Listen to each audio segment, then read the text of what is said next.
Hello everyone. It's been a while, but wait.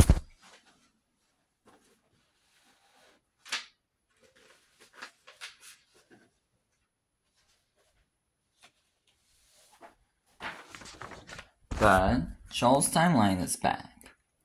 I want to do found videos on it once everything was all done with now, which it is. So yay.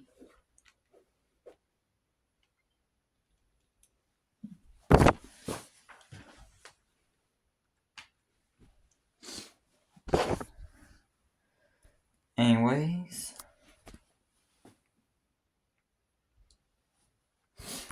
Well, this one will be a bit long and also quite cause time. This one's long because 8 pages. So yeah. First off, 2 bits of extra lore that I didn't do in my last video, which I did double check I didn't do. And that's just some extra bits. Nice, so here they are.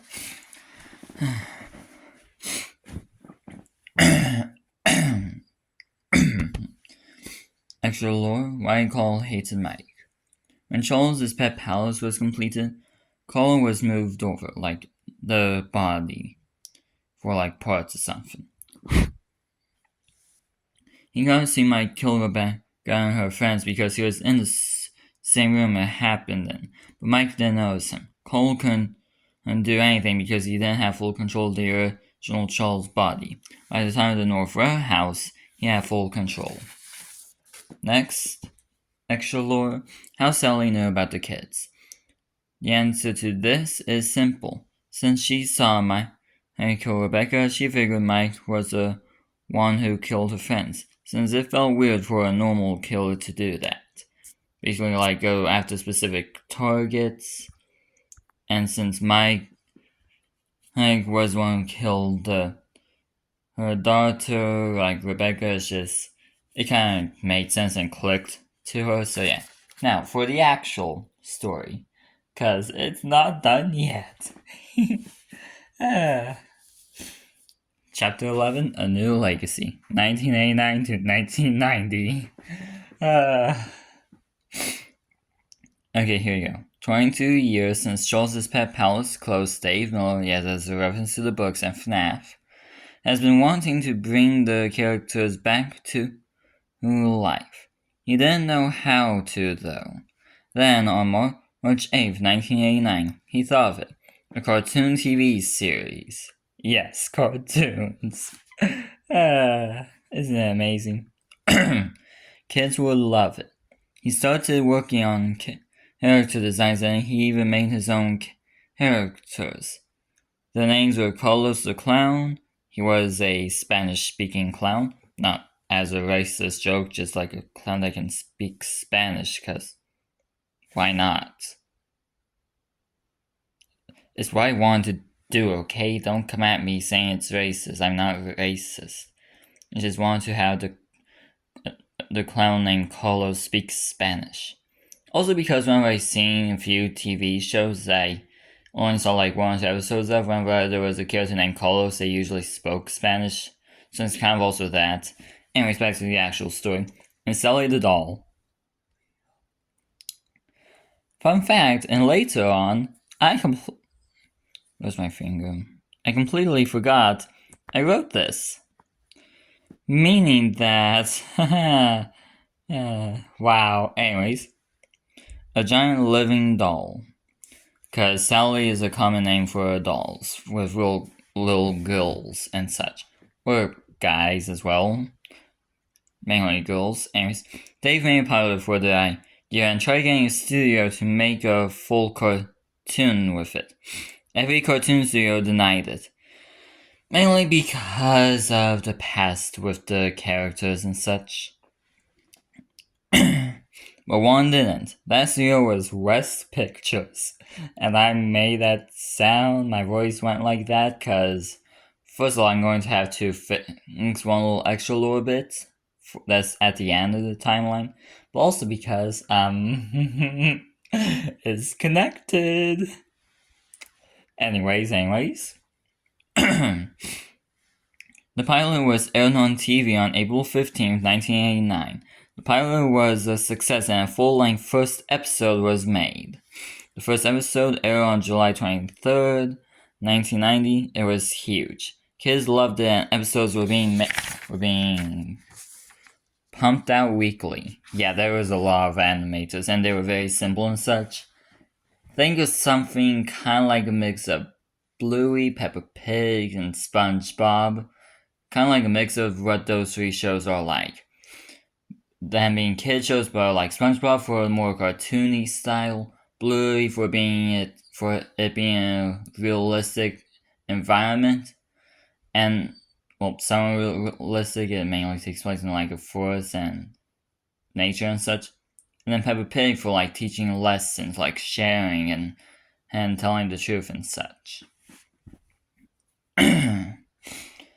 Anyways, most was made. Childhoods were formed.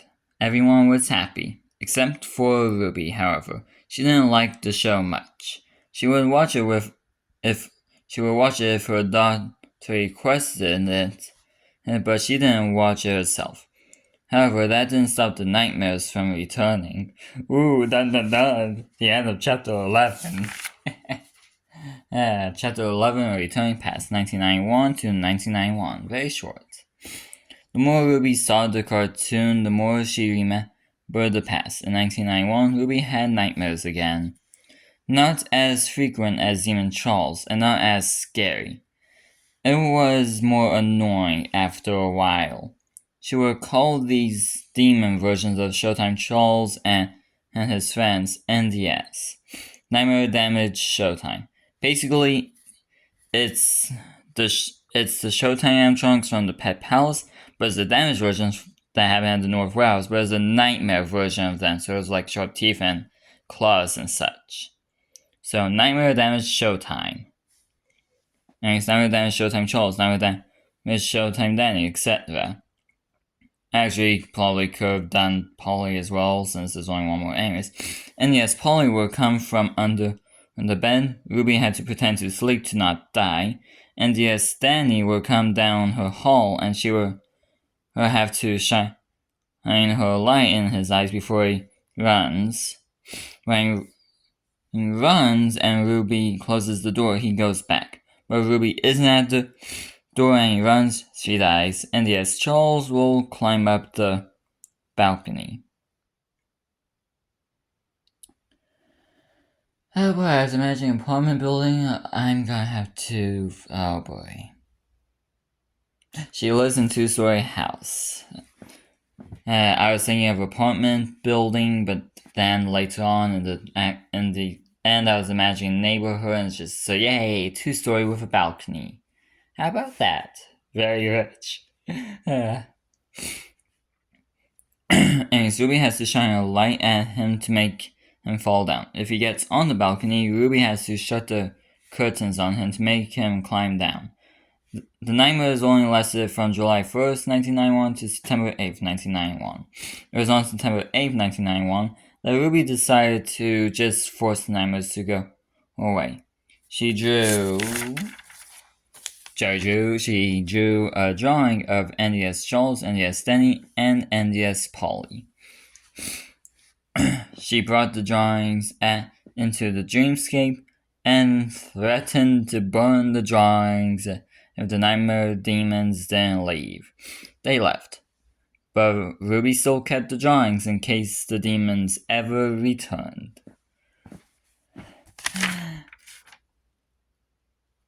Hold on. The end of chapter 11.5. Yeah, I forgot to write it down. Anyways.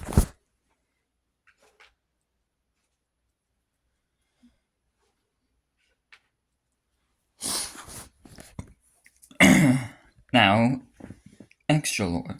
Why there's no NDS Rachel? There's no NDS Rachel because Rachel was Rebecca. Ruby and Rebecca are family and made up. So Ruby had no reason to still be scared of Rachel. That's simple. Now, time for some extra lore.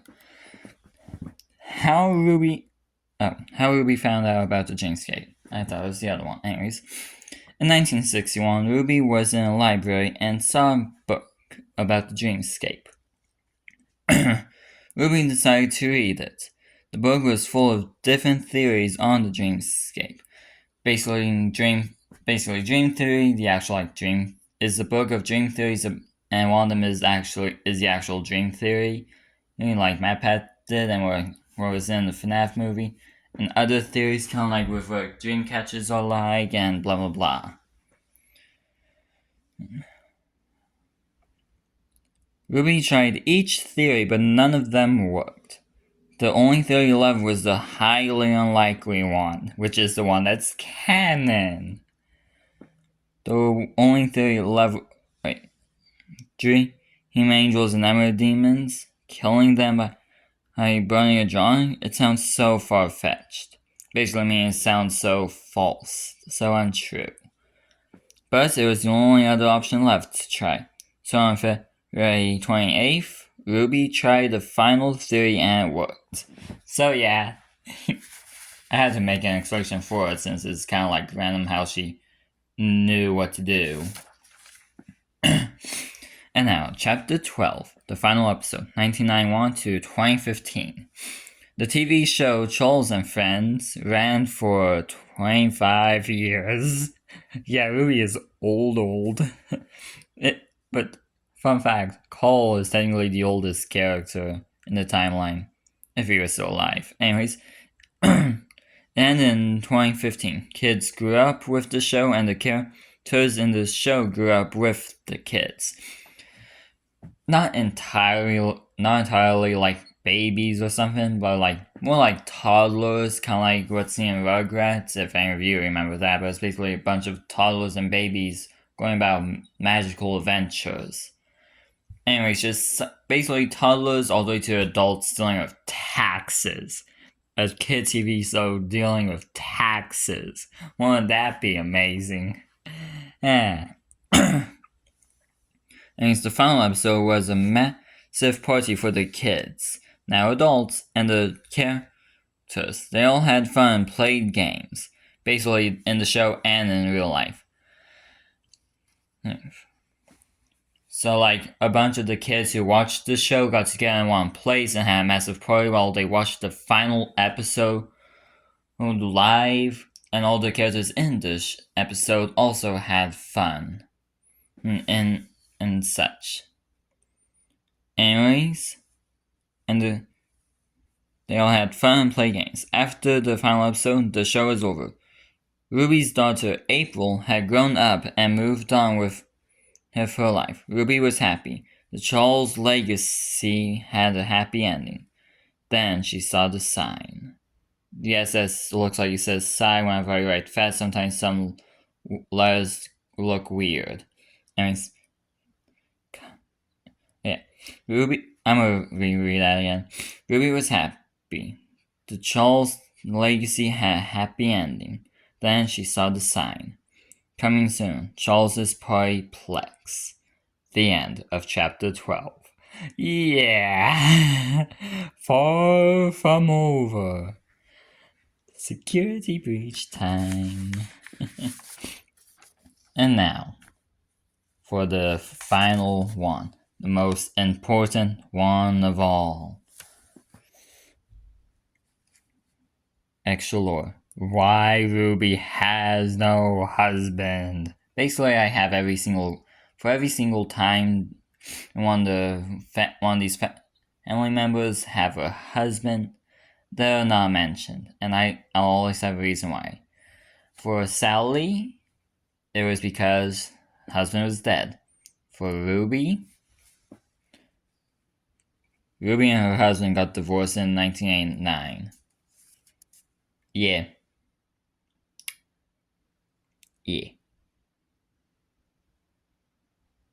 I also chose 1989 so that I won't have to write another year for the age timeline. Because that would be annoying. Anyways, yeah, that's all.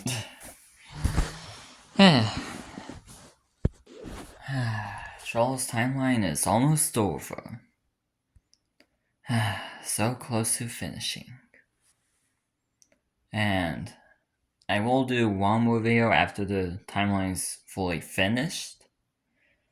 Well, technically two more. One for the age timeline, but also an extra one just saying some extra details. So yeah, well, see you tomorrow when the Charles timeline comes to a close. Bye bye.